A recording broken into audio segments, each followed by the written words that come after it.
အဲ့တော့ဒီမြတ်စွာဘုရားရဲ့အာဘော်တော်အပိုင်းအစစ်တွေဆိုတာအင်တမနဲ့နဲတယ်ခံပေတော့နဲ့တယ်ဆိုတာရေကြီးဟာအင်တနဲ့လို့ရှိရင်ထောက်လို့မရဘူးထောက်တီးရမရနိုင်ဘူးအဲ့ဒါလိုပဲဒီတရားတော်ဟာအင်တမနဲ့သည့်အတွက်ကြောင့်ရက်တီလို့မရဘူးဒုဒ္ဒတမြင်နိုင်ခဲ့တယ်နဲ့လို့ပဲမြင်ဖို့အင်တမခက်တယ်အဲ့ဒါကိုဒီပေါ်မှာထောက်တရားရအောင်မြင်လို့ရအောင်ဆိုတဲ့သင်ကြားမှုဟာတစ်ချိန်နဲ့လည်းလုံလောက်မှာမဟုတ်ဘူးနှစ်ချိန်နဲ့လည်းလုံလောက်မှာမဟုတ်ဘူးအချိန်ချင်းအထက်သင်ဖို့လိုအပ်တယ်စဉ်းစားကောင်းစဉ်းစားလိုက်ပဲမဟာသတိပဋ္ဌာန်သုံးဆိုတာအလွတ်လဲရတယ်ခဏလည်းနာဘူးနေတယ်ပြီးဆုံးနေတယ်လို့စိတ်ထဲမှာမအောင်မေ့လေးနဲ့ဒီတဲ့လေးနဲ့တဲ့အချက်တွေဆိုတာလေးလာလေးပေါ်ထွက်လာလေးလေးလာလေးပေါ်ထွက်လာလေးဟိုလိုပြောရမယ်ဆိုလို့ရှိရင်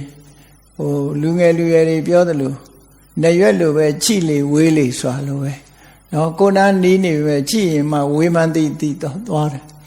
အဲ့ဒါလိုပဲမဟာသတိပဋ္ဌာန်သုံးဟာဆင်ញင်စဉ်းစားလေးနဲလေးဒီဟာမျိုးကိုတွေးရမှာဖြစ်တယ်ဒါကြောင့်မို့လို့ဒီ10ရက်တာအတွင်းမှာမဟာသတိပဋ္ဌာန်သုံးကိုရွတ်ဖတ်ခြင်း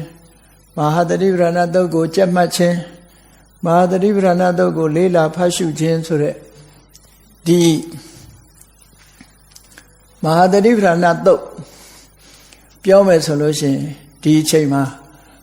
ခုခေတ်စကားနဲ့ပြောရင်တတိပဋ္ဌာန်ကမ်ပိန်းပေါ့နော်တတိပဋ္ဌာန်ကိုပဲအာယုံစိုက်ပြီးတော့လှုပ်ကြစေခြင်းနဲ့ပေါ့ဒီတရားဟာအမှန်တမ်းလေးနဲ့တဲ့အထက်ကရာမှာမှားထားတယ်မဟာသတိပဋ္ဌာန်သုံးကိုတဲ့ကုရုတိုင်းမှာသွားပြီးတော့မြတ်စွာဘုရားဟောတာဘာဖြစ်လို့ဟောလဲဆိုရင်ကုရုတိုင်းသားတွေကရာသီဥတုလည်းကောင်းတယ်အစာအာဟာရလည်းကောင်းတော့ကျန်းမာရေးကောင်းကြတယ်ကျန်းမာရေးကောင်းသည့်အတွက်ကြောင့်စိတ်ဓာတ်တွေကရှင်လန်းတယ်မြင့်မားတယ်ဒါကြောင့်မို့လို့ဒီတရားကိုအလေးနဲ့ခံယူနိုင်လို့သူတို့စီမှာဟောတယ်လို့အထက်ကရာကဒီလိုမှတ်ချက်ပေးထားတယ်သို့တော့